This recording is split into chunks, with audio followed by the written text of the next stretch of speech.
Bem-vindo ao Interpretando Nerdice, e hoje nós vamos falar sobre esse debate que teve no Vilela, né, da Liga Nerdola, com aqueles que são mais céticos com respeito à cultura woke dentro da cultura pop, tá? Então a gente vai falar um pouco sobre isso, porque houve esse debate. Eu pessoalmente não gosto muito de debates, porque infelizmente os debates viraram com o tempo, né, mais uma discussão do que um debate em si, onde as pessoas querem provar que estão certas e elas não estão dispostas a ouvir o outro lado, o argumento do outro lado e raciocinar para chegar a um ponto em comum, né, para tentar achar realmente algum fundamento do porquê aquela pessoa acredita naquilo que ela está falando.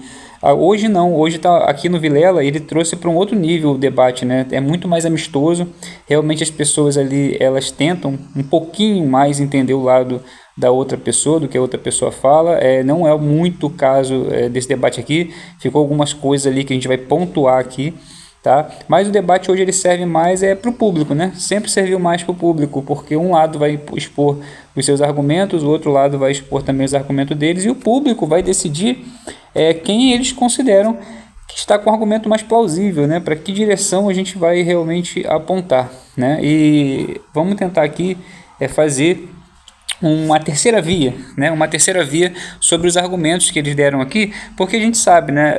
Um ponto principal, né, dentro de um debate é você entender que nenhum lado está 100% certo e nenhum lado está 100% errado. Todos eles têm um ponto de vista correto sobre determinado assunto, tem bons argumentos sobre determinado assunto, mas não em todos, tá? E isso às vezes dificulta, faz com que a outra pessoa do outro lado ela não consiga aceitar as verdades que talvez o lado oposto revele para elas, exatamente porque tem uma ou outra coisa errada.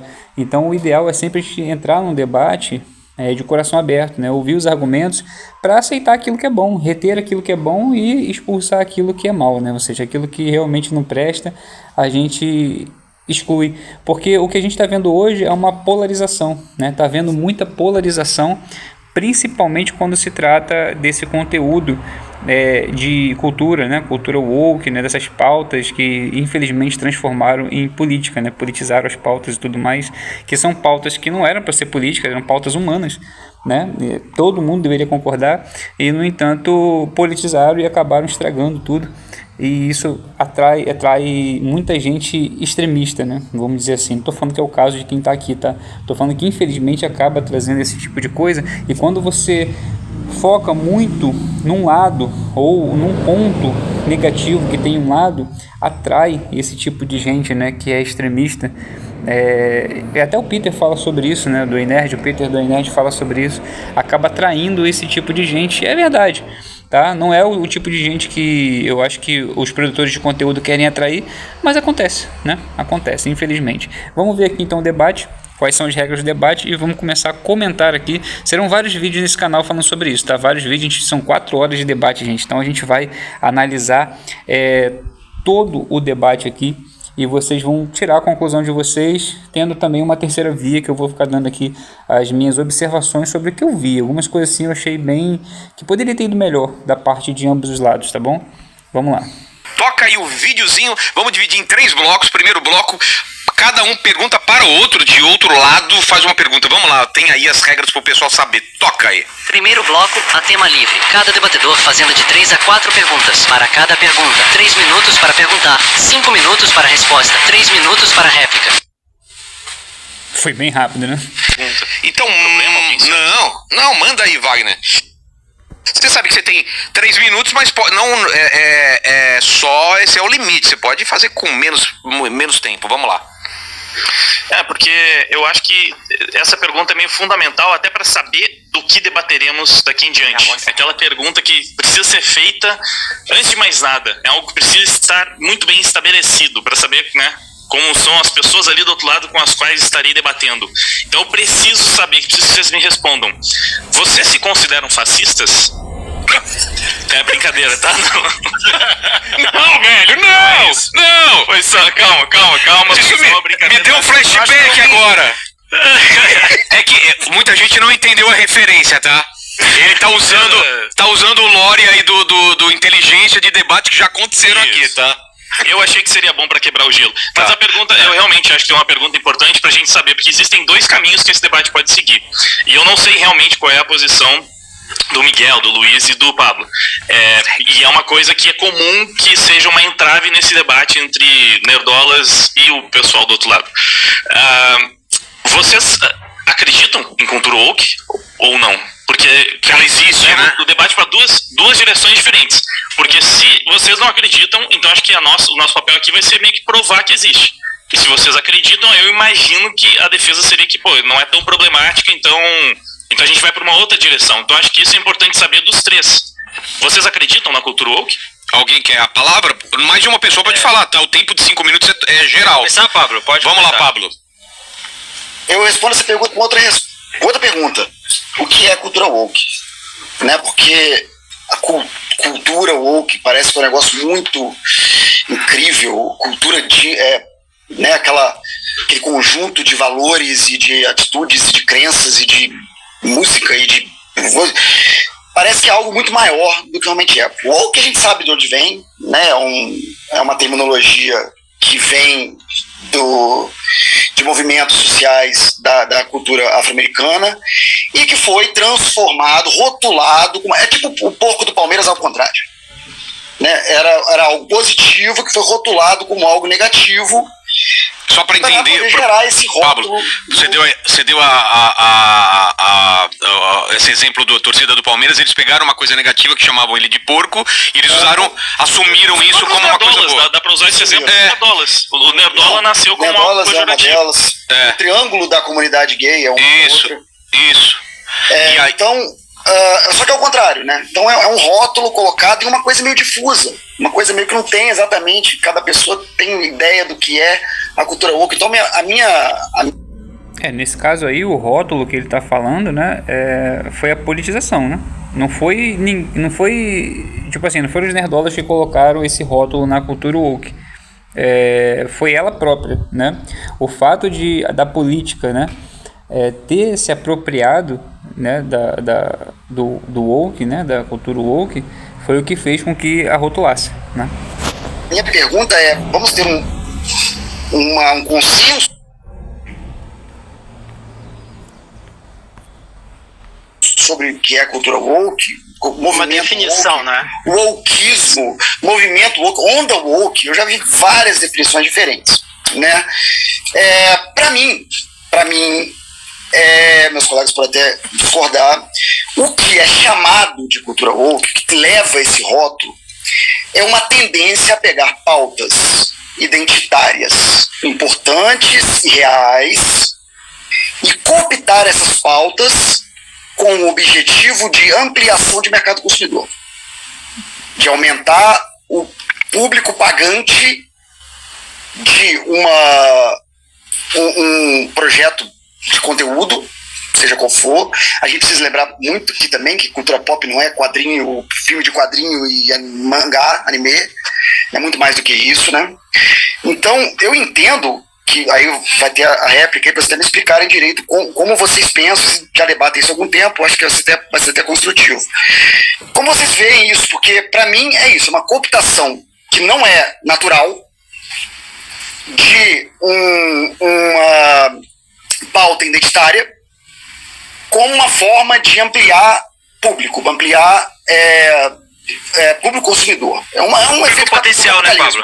É um público potencial, um público de estamos aqui com esse público, vamos expandir e para isso vamos jogar essas pequenas aberturas de fechadura aqui para poder de repente, Pablo, de repente atingir novos nichos também. Novos nichos de mercado. Eu acho que atingir mais público, acho que isso que o Pablo tá falando. E aí acaba ficando uma coisa artificial e forçada, realmente, a gente entrando nesse assunto. Então, repassando então a pergunta, vamos esclarecer aqui o que é o woke, se todos concordam, se não concordam, se é algo que eu deixei de falar, que eu acho legal pra gente continuar falando. Loquia e Luiz querem completar? Tem tempo ainda. Então, para complementar o que o Pablo disse, eu tenho uma visão parecida com a dele também. A gente nunca chegou a conversar sobre isso, mas realmente a gente sabe que empresas como Marvel, Disney, etc., eles querem sempre pegar ter o máximo de lucro que eles podem ter, né?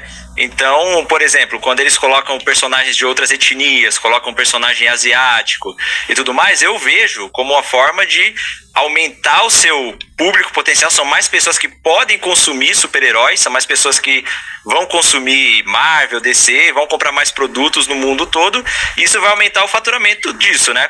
E o que eu vejo que eles erraram nessa parte é da forma que eles fizeram. A gente pode conversar sobre isso também aqui no debate, que acabou, tipo, fazendo em certos filmes de forma forçada, aumentaram muito a quantidade de produção e aí caiu a qualidade, né? A gente teve roteiros piores, premissas de histórias piores também. Então isso de aumentar público consumidor e aumentar perfil de público, eu concordo que sim. Ganhar o chamado Pink Money, né? Em alguma. O Pink Money é um outro exemplo também interessante, né? Que é o consumo do público LGBT, né?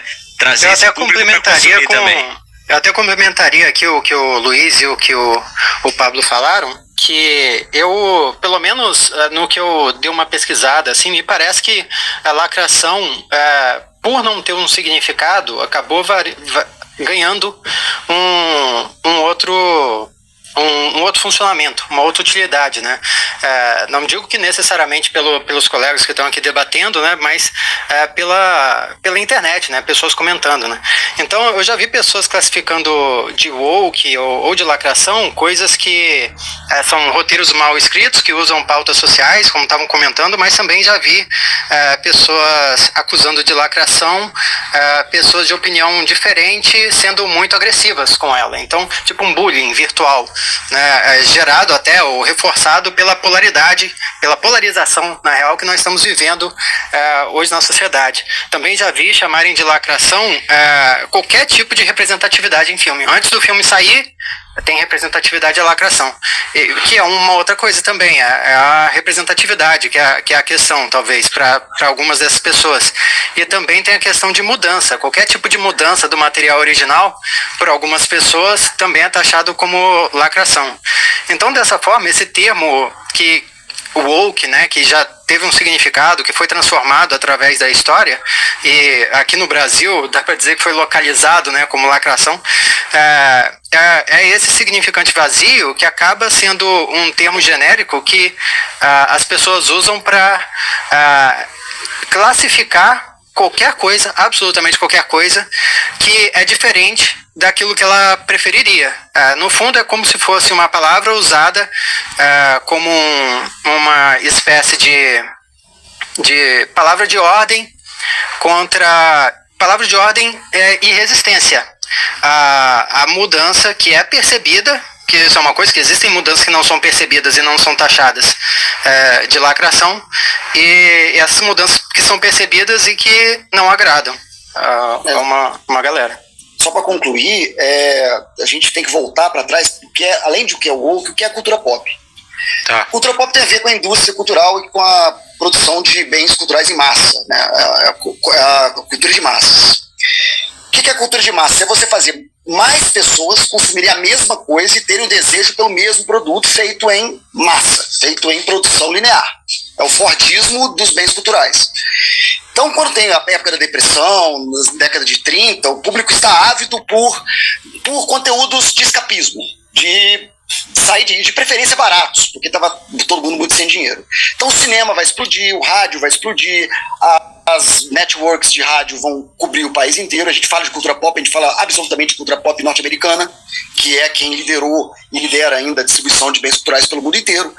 E você tem essa produção cultural nos Estados Unidos de uma forma muito diferente, porque os Estados Unidos também tem a segregação racial, que é uma formação racial que não existe no Brasil. Tivemos uma outra formação racial. E lá eles tinham tudo separado. Então, assim, era difícil você fazer um produto cultural para um público branco e para um público negro, separado. Rádios separadas, tinha teatros separados, tinha discos separados, tinha gravadoras separadas. Então, essa necessidade de aumentar o público, transformando um produto que é consumido só por um nicho em um produto consumido pela massa, é o início de cultura pop, é onde começa a cultura pop.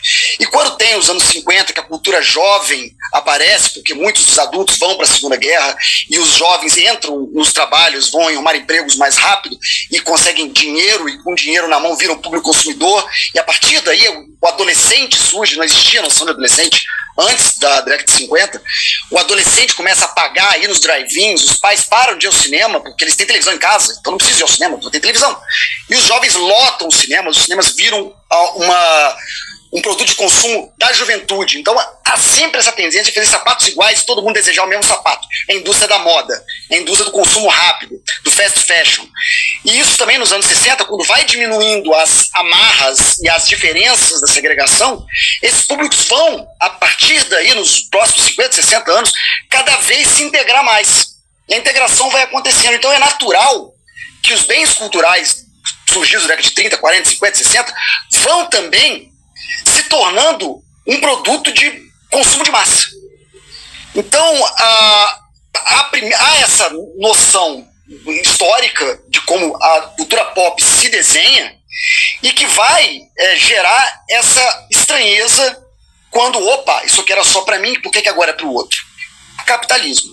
É só isso, é fazer mais pessoas se interessarem pela mesma coisa, da mesma forma, com o mesmo desejo. E se preciso, vamos namorar e seduzir novos públicos, porque esses públicos também vão compor essa massa de consumidores em uma economia basicamente orquestrada pelo consumo, né? Pelo bem de consumo, e o consumo de bens culturais também está incluído nessa noção. Vamos aqui... Bom, aqui já deu para ter uma ideia dos dois grupos, né? O da Liga ali, que vai vir realmente focado na existência da cultura woke dentro da cultura pop hoje em dia, né? Em como eles querem politizar a cultura pop, que esse é o ponto, né? O que é a cultura woke? E é a politização da cultura pop. Não é isso que define o woke, tá? Eles transformaram nisso, né? A política acabou transformando nisso, né? Desculpa aí, gente, está aparecendo toda hora uma ligação aqui na tela, que tem essas perturbações. Então, o que acontece? A politização daquilo que era pauta social, né, é o que se tornou hoje a cultura woke, é o que ficou marcado, né, como essa cultura, e a gente vê isso nos próprios políticos falando sobre isso. Eles falam bastante sobre isso abertamente. Gestores de grandes empresas, né, presidente, o próprio CEO da Disney, né, ele também falou abertamente sobre isso, que isso realmente existia dentro da Disney, está acontecendo na Marvel. E aqui a gente está vendo aqui que o outro lado, no caso do Pablo Peixoto e companhia, eles realmente não pesquisaram sobre esse lado, eles não veem esse tipo de coisa. E eu acho que eu até sei porquê, né? Porque, como eu falei para vocês, ficou muito extremista, né? O pessoal que enxergou o que está acontecendo, a manipulação que está acontecendo através da cultura pop, se afundou tanto nisso que começou a ver isso em tudo. E não que não exista, de fato existe, em tudo tem, né? Em tudo tem uma mensagem subliminar. Só que assim, se você ficar apontando tudo, qualquer coisa, por menor que ela seja, começa a ficar repetitivo, começa a ficar sem significado, sem peso, sabe? Não tem peso. É aquela história, né? Se tudo é woke, nada é woke. Então, assim, acabou que tornou a imagem deles como conspiracionistas. E esses três aqui, eles não querem estar parecendo conspiracionista. Então, eles evitam falar dessa situação para não tomar um lado político, porque querendo ou não, se você falar muito disso, você acaba tomando o lado político, né? Você vê o Peter começou a falar e já estão jogando ele para um lado, jogando ele para o outro, e o Peter está tentando se manter neutro. A verdade é essa, o Peter ele se mantém neutro, ele tem umas, como é que eu posso dizer assim, umas opiniões, às vezes ele erra, tá? Porque às vezes ele não se baseia na verdade, ou tira uma má interpretação daquilo que foi dito.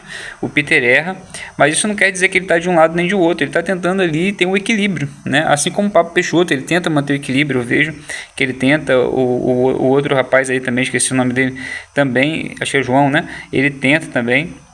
Então assim, o que está mostrando é que eles não estão enxergando o que realmente está acontecendo. Parece que eles estão meio que na inocência. Alguns negam muito, a gente vai ver isso durante esse debate inteiro, mas dá para entender, né? É um pessoal que é neutro, está tentando ser neutro, acha que não existe nenhuma coisa nem outra, Mas tem outro que está falando que de fato existe, mas por conta de ficar focado demais nisso, faz com que os céticos se tornem ainda mais céticos, né? E acabem não enxergando aquilo que está ali. O primeiro argumento deles, como sempre, é a questão do dinheiro, não é porque eles querem novas pessoas, nicho, querem agradar todo mundo para ganhar mais dinheiro.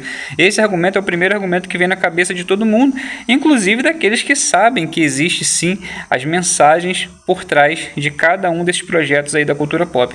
Todo mundo sabe que o dinheiro é visado, todo mundo pensa na primeira coisa que pensa é isso. Mas por que chegamos à conclusão de que isso não é verdade, de que no momento não é esse o objetivo deles, né? Então existe uma coisa que faz com que você avalie e perceba, opa, não é por dinheiro, né? Não é por dinheiro, principalmente pelo resultado, né? Pelo resultado você vê que não é por dinheiro, porque se algo que tem que te render dinheiro não te dá resultado, o que vai fazer é que você vai parar de fazer aquilo e vai para outro ponto, né? Inclusive quando você está ganhando muito dinheiro e você começa a perder, então você vai voltar para aquilo que estava dando certo, né? Aliás, você nem abriria mão daquilo que está dando certo, você manteria. Mas enfim, esses pontos a gente vai atingir lá na frente no decorrer da conversa. Então, por enquanto vai ficar esse vídeo aqui para não ficar muito longo. E eu vou lançar já outro vídeo aí, você pode entrar no canal, vai ter tudo lançado aí. Eu vou estar lançando um atrás do outro para que você possa acompanhar esse debate todo e ter uma análise por fora, uma análise fria, né? Porque durante o debate, eu tenho certeza que muitos de vocês começaram a tomar lado, né? Principalmente quem é fã da Liga Nerdola, já ficou ali, tudo que eles falavam, às vezes você vibra, você olha, você tá certo, olha, você devorou o cara. Tem gente que fala assim, fulano jantou, a Liga Nerdola jantou o Pablo Peixoto. Não é bem assim, gente, não é. É porque você enxerga com esses olhos, né? Você já tem um lado, uma opinião formada sobre o assunto. E às vezes não. Às vezes ele deu um argumento fraco. Eu vi vários argumentos fracos aí da Liga Nerdola. E mais ainda do outro lado, tá? Do outro lado, então, os argumentos, a grande maioria são muito, muito fraquinhos.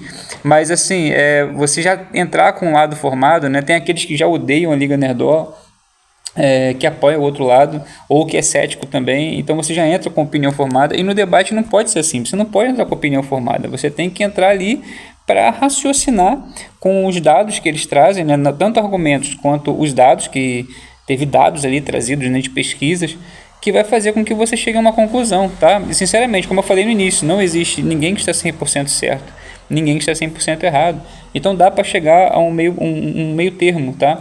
Eu coloquei um vídeo no meu outro canal, foi até no canal Mundo dos Investimentos, que fala sobre como nós somos manipulados a lutarmos uns contra os outros, entendeu? E tanto quem está escolhendo um lado, né, como a Liga Nerdola, como quem está tentando se manter neutro de forma cética, acaba por estar sendo manipulado também, acaba por estar lutando contra outra pessoa que está junto com ele. Aqui, por exemplo, nós vamos ver várias vezes eles falando que tá todo mundo do mesmo lado, todo mundo gosta da cultura pop, todo mundo quer material fiel ali ao conteúdo original. Então por que está havendo essa discussão? Porque o fato os produtos não estão vindo dessa forma. Os produtos não estão sendo originais, não estão sendo fiéis, não estão tendo a lore ali daquilo que era o material original. Está desagradando todo mundo, tanto os nerdola quanto eles próprios são desagradados com o material que está sendo trazido. Então por que está havendo essa discussão? Né? Por que eles não chegam a um consenso de que tem algo errado acontecendo? Né?